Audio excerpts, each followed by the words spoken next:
কখনো কখনো শোনে, আবার কখনো কখনো সে এটি শোনে না।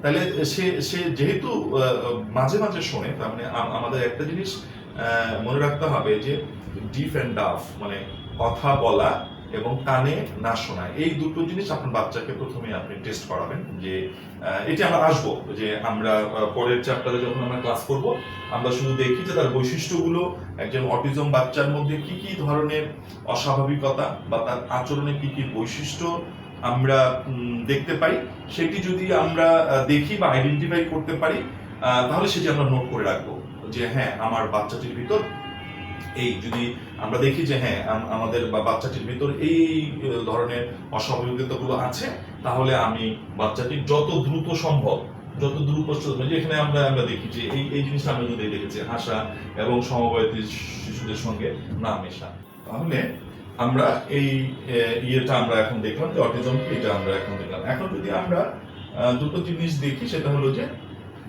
ক্লাসিফিকেশন। আমরা যদি এখন অটিজমের আমরা যদি দুটো বিষয়ে আমরা যদি যাই, তাহলে আমরা কি জিনিসটা আমরা দেখতে পারবো। তো সো দ্যাট আমরা এখন একটা জিনিস হচ্ছে শ্রেণীবিন্যাস যদি আমরা করি, তাহলে আমরা যদি দেখি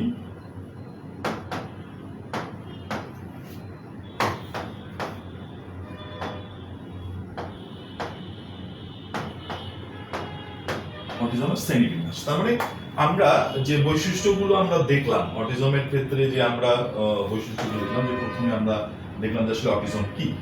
তাইলে এটা আরেকটি বিষয় আমরা বলতে ভুলে গেছি, এখন শুধু অটিজম কিন্তু একটি একক শব্দ, এখন আমরা এটাকে এএসডিও বলছি। হ্যাঁ, অটিজম স্পেকট্রাম ডিসঅর্ডার, অর্থাৎ মস্তিষ্কজনিত যত ধরনের জটিলতা আছে, অর্থাৎ যেটি রেসপন্স করে সেই জায়গাটাকে আমরা কিন্তু এএসডি আওতাভুক্ত আমরা করে ফেলেছি। তো সেই জায়গায় যদি আমরা আসি, তাহলে সেই জায়গায় যদি আমরা আসতে চাই, তাহলে আমাদের আরেকটা জিনিস আমাদেরকে দেখতে হবে, সেটি হলো যে অটিজমের শ্রেণীবিন্যাস। এখন অটিজমের যদি আমি শ্রেণীবিন্যাস করি, দ্যাটস মিন আমরা এই যে ক্যারেক্টারগুলো এতক্ষণ ধরে আমরা যে দেখলাম, যে ক্যারেক্টারগুলো আমরা এতক্ষণ ধরে আমরা যে কতগুলো বৈশিষ্ট্য আমরা দেখলাম, যে আমার বাচ্চার ভিতর যদি এই সমস্ত বৈশিষ্ট্যগুলো যদি থাকে, তাহলে আমি এই বাচ্চাটাকে আসলে অটিজম বাচ্চা হিসাবে আমি বলতে পারি, বা আমি তাদেরকে ইন্ডিকেশন করতে পারি যে হ্যাঁ, আমার এই বাচ্চাটির মধ্যে এই ধরনের অস্বাভাবিকতা আছে।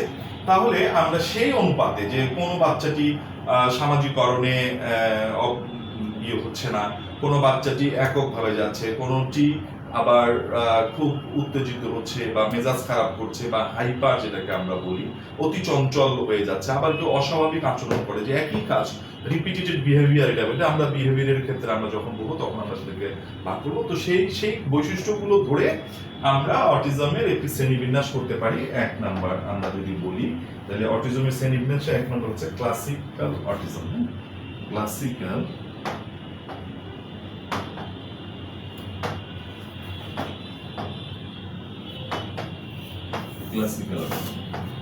এই যে ক্লাসিক্যাল অটিজম, তাহলে এই অটিজমের আমি তাহলে কি করতে পারি, এই অটিজমকে আমি তাহলে কিভাবে আইডেন্টিফাই করব, অর্থাৎ যে সমস্ত শিশুর মধ্যে আমার এই তিনটা ধরনের বৈশিষ্ট্য থাকবে। হ্যাঁ, তিনটা বৈশিষ্ট্য থাকবে। এক, সে হচ্ছে যোগাযোগ,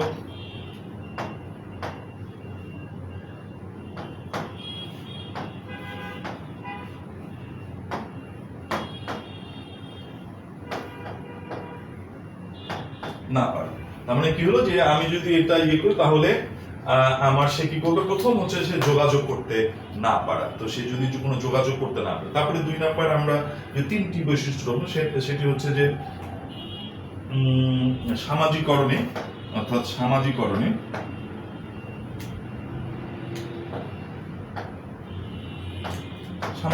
অর্থাৎ আমরা কি বলি, সামাজিকরণ কি, সেটি হলো যে কাউকে দেখলে সালাম দেওয়া, কারোর সঙ্গে হাত মেলানো, একই ধরনের বাচ্চাদের সাথে কুশল বিনিময় করা, বা একই ধরনের একই বয়সের বাচ্চাদের সাথে খেলা করা, এটিকে আমরা সামাজিকরণ বলছি। আরেকটি হচ্ছে ভাষাগত, যে তিন নাম্বার যদি আমরা বলি, তাহলে হবে হলো ভাষাগত। তার মানে এই ভাষাগতটি হচ্ছে যে সে ভাষা বলতে পারছে না, অর্থাৎ হলো সে তার যে বাক্য বলা বা কথার মাধ্যমে, ভাষা তো হচ্ছে হইল মনের ভাব আদান প্রদান বা বিনিময় করার একটি ওয়ে, তো সেখানে তার কি প্রবলেম হচ্ছে, যে সেখানে সে ভাষাগত তার ত্রুটি থাকছে, সে ভাষা সে বলতে পারছে না বা সে ভাষাতে যেতে পারছে না। এই এই এই এই হচ্ছে আমাদের, যদি আমরা যদি বলি মোটামুটি এই তিনটা বৈশিষ্ট্য যদি কারো মধ্যে আমরা দেখি, যে সমস্ত বাচ্চাদের ভিতর আমরা দেখব, তাহলে সেটাকে আমরা সেই বাচ্চাকে আমরা ক্লাসিক্যাল অটিজমের ভিতর আমরা অন্তর্ভুক্ত করব। ঠিক আছে, তাহলে আমরা একটা শ্রেণী পেলাম, যে আমরা ক্লাসিক্যাল অটিজম আমরা পেয়ে গেলাম। তাহলে ক্লাসিক্যাল অটিজম যখন আমরা পেলাম, তাহলে ক্লাসিক্যাল অটিজম শেষ হয়ে গেল। তারপরে আমরা একটা এসপারজার সিনড্রোম, 2 নাম্বার যদি আমরা বলি, সরি 2 নাম্বার যদি আমি বলি, তাহলে এসপারজার সিনড্রোম।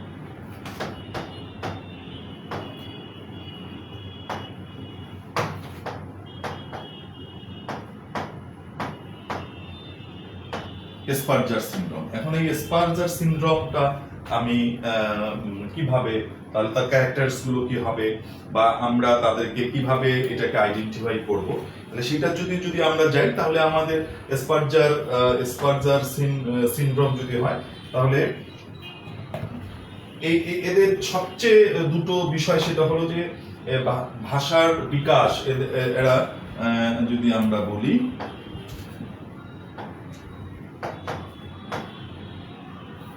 ভাষার বিকাশ, এদের ভাষার বিকাশ ঠিক থাকে, অর্থাৎ এরা স্বাভাবিক বাচ্চাদের মতো কথা বলতে পারে। এটা আমাদেরকে খুব মনে রাখতে হবে যে এসপারজার সিনড্রোমের ছিল এরা ভাষার বিকাশটা ঠিক থাকে, বুদ্ধিমত্তাও খুব স্বাভাবিকের মতো থাকে। আমি যদি বলি বুদ্ধিমত্তা,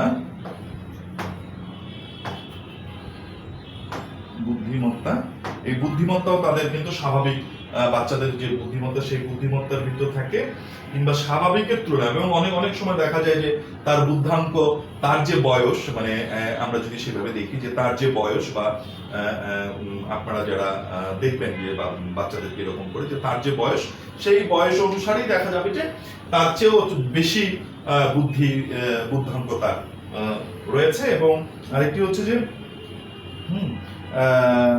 এবং দুটো বিষয়, আরেকটি হলো যে শুধুমাত্র সামাজিক যোগাযোগের ক্ষেত্রে, হ্যাঁ, যে তারা সামাজিক নয়, যদি আমি সেভাবে বলি, তাহলে সে সামাজিক নয়।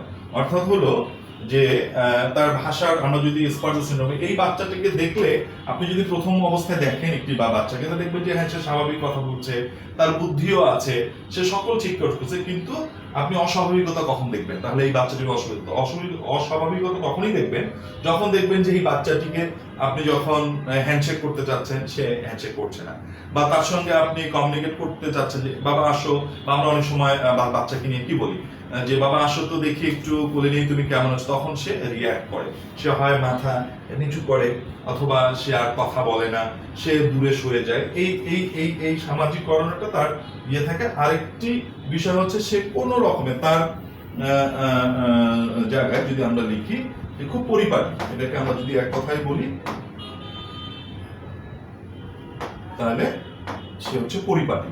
অর্থাৎ মানে পরিপাটি বলতে হলো একদম গুছানো, হ্যাঁ, যে যদি আপনারা দেখেন, আপনাদের বাচ্চারাও যদি বাসার ভিতরে আপনারা দেখেন, তাহলে দেখবেন যে এই বাচ্চাটা একদম পরিপাটি থাকতে পছন্দ করে, সে নোংরা জিনিস কিছু না, তার ঘরটা খুব সুন্দর থাকবে, তার বিছানাটা খুব সুন্দর থাকবে, এইভাবেই সে কিন্তু থাকতে পছন্দ করে। তার মানে এই এসপারজার সিনড্রোম যে আমরা যে বাচ্চাটির মধ্যে আমরা দেখব, সেই বাচ্চাটিকে যদি আমরা দেখি, তাহলে বাচ্চাটিকে স্বাভাবিক একেবারেই স্বাভাবিক বাচ্চার মতো মনে হবে, তার বুদ্ধিমত্তা ঠিক থাকবে, কোনো ক্ষেত্রে বুদ্ধাঙ্ক বেশিও থাকতে পারে তার তুলনায়। সামাজিক শুধু দুটো জায়গায়, একটা হলো সে পরিপাটিও খুব থাকবে, যে সে পরিপাটি থাকতে পছন্দ করবে, শুধু সামাজিকরণের ক্ষেত্রে সে দেখা যাবে যে আপনাকে কোঅপারেট করছে না, সে একাকী থাকতে পছন্দ করছে, হ্যাঁ, সে কারোর সঙ্গে মিশছে না, সে ঘরের ভিতর দরজা বন্ধ করে দিয়ে সে থাকছে, হ্যাঁ। এই বিন্যাসের ভিতর তাহলে আমরা দুটো গেলাম। 3 নাম্বার হচ্ছে পিডিডি। এটি খুব PDDNOS, হ্যাঁ,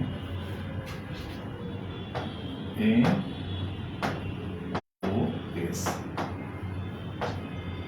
এটি একটি খুব মজাদার একটি ক্যারেক্টার সম্পন্ন। আমরা যদি বাচ্চাদেরকে দেখি, পিডিডি বলে, pervasive development disorder, non otherwise significant. That's mean আমরা এটার কোনো কিছুই কারণ নাই। আপনি বাচ্চাটির দিকে যদি আপনি তাকান বা দেখবেন আপনার কাছে খুব স্বাভাবিক, কিন্তু হঠাৎ করে সে চিৎকার করে ওঠে, হঠাৎ করে সে দৌড় দেয়, হঠাৎ করে সে লাফালাফি করে, হ্যাঁ, চোখে চোখ রেখে কথা বলতে পারে না, তার ভাষাগত ত্রুটি রয়েছে, মানে পূর্ণাঙ্গ কোনো শব্দ বলতে সে পারে না। তারপরে যদি আমরা তাদেরটাকে দেখি তাহলে কল্পনা শক্তিও সে কাজে লাগাতে পারে না। অর্থাৎ দ্যাটস মিনস যদি আমরা এরকম একটা ক্যারেক্টারের মধ্যে গিয়ে আমরা যদি ঢুকি, তাহলে আমরা একটা জিনিস এখন দেখাতে চাই। সেটি যদি এরকম হয় যে এই পিডিডি বাচ্চাদের ক্ষেত্রে এই কয়টা বৈশিষ্ট্য খুব ভালো পরিলক্ষিত হয়, যে কোনো জিনিসে অস্বাভাবিকভাবে খেলবে, অকারণে সে হাসবে, সে সমবয়সীর সাথে খেলতে চায় না। আবার একটা হলো যে সে চোখে চোখ রেখে কথা বলতে পারবে না, সে আলাদা থাকতে পছন্দ করবে, না ডাকলেও সে সাড়া দেন, এবং কখনো কখনো সে কানেও শুনতে পারে না। তাহলে আমরা এই পিডিডি, এই জন্য এটি নন আদারওয়াইজ সিগনিফিকেন্ট, আসলে এটার কোনো সিগনিফিকেন্ট ক্যারেক্টার নেই, তারা এইভাবে এটি করছে। তাহলে এটি যখন আমরা যাব, আর যেটি আটটিতে আমরা যাই, 4 নাম্বার যদি আমরা বলি, এটাকে রেট সিনড্রোম বলি।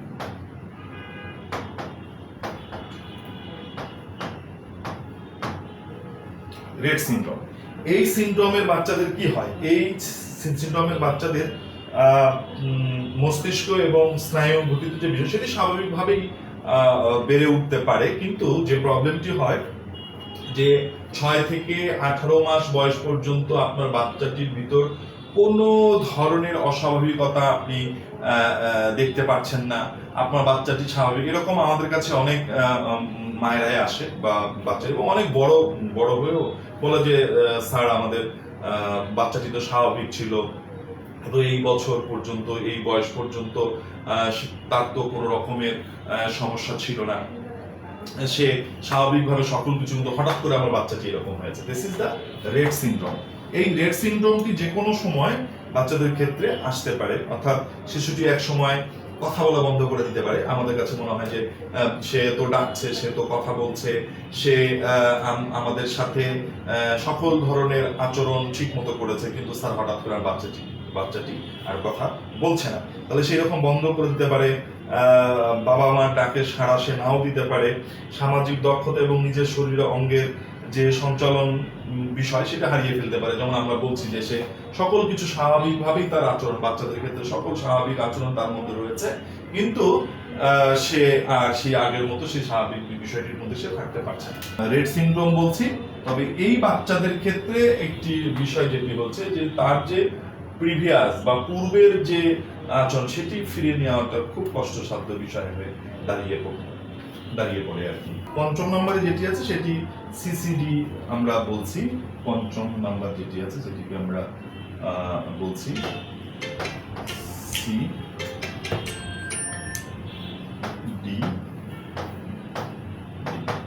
তাহলে এই সিসিডি আমরা কি বলতে চাই? তো সিসিডিতে বলতে এই সমস্ত শিশুরা 2 বছর বয়স পর্যন্ত, অর্থাৎ 24 মাস বা তারও অধিক একটু সময় পর্যন্ত, মানে 2 বছর পর্যন্ত আমরা এই বাচ্চাদের মধ্যে কোনো ধরনের অস্বাভাবিকতা আমরা দেখতে পারবো না। তারপরে 2 বছর পরে গিয়ে হঠাৎ করে তাদের মধ্যে অনেক কিছু পরিলক্ষিত হয়, এবং এই সমস্ত শিশুরা যে বিষয়টি ঘটে সেটি হলো যে তাদের চাইল্ডহুড ডিসইন্টিগ্রেটেড ডিসঅর্ডার, আমরা এটাকে বলি চাইল্ডহুড ডিসইন্টিগ্রেটেড ডিসঅর্ডার, এটাকে আমরা বলছি।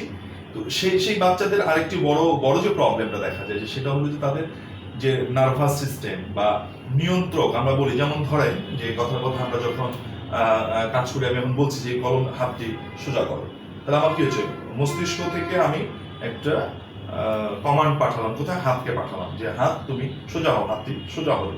তারপরে আমার অনেক টয়লেট চেপেছে, বা আমি টয়লেটের যে ফিলিংসটা, যে হ্যাঁ আমাকে টয়লেট, এই যে অনুভূতিগুলো, সেই অনুভূতিগুলো এই সিডিডি যে বাচ্চাগুলো আছে, চাইল্ডহুড ডিসইন্টিগ্রেশন ডিসঅর্ডার যেটাকে আমরা বলছি, সেই বাচ্চারা সেটিকে হারিয়ে ফেলে, সেই বাচ্চারা সেগুলো বলতে পারে না, তাদের কোনো নিয়ন্ত্রণ থাকে না, তারা প্রস্রাব কখন করছে বা পায়খানা কখন করছে সেটা বলতে পারে না। তো সেই ক্ষেত্রে এই বাচ্চাদেরকে আমরা কিভাবে টিকবো সেটা আমরা আসবো, সেটি আমরা আসবো। এবং এই যে পাকস্থলী মূত্র সেটার কোনো নিয়ন্ত্রণে থাকতে হবে, এবং কোনো ক্ষেত্রে এই সমস্ত বাচ্চাদের কোনো ক্ষেত্রে এই সমস্ত বাচ্চাদের শরীরে যেটাকে রাইগার বা খিচুনি আমরা বলছি, যে এই সমস্ত বাচ্চাদের খিচুনি দেখা যায়। তাহলে আমরা যদি এখন পর্যন্ত আমরা যেটি বুঝলাম বা আমরা যে অংশটুকুতে আমরা এসে পৌঁছলাম সেটি হচ্ছে যে আমাদের এই অটিজমটা কি, অটিজমের বৈশিষ্ট্যগুলো কি কি হতে পারে, এবং এই অটিজমের আমরা কয়েকটি শ্রেণীতে যে বৈশিষ্ট্যগুলো অনুসারে আমরা আবার কয়েকটি ক্লাসে বা আমরা শ্রেণীতে আমরা বিভক্ত করেছি, যে বাচ্চাদের এই সমস্ত বিষয়গুলো আমরা দেখতে পাই।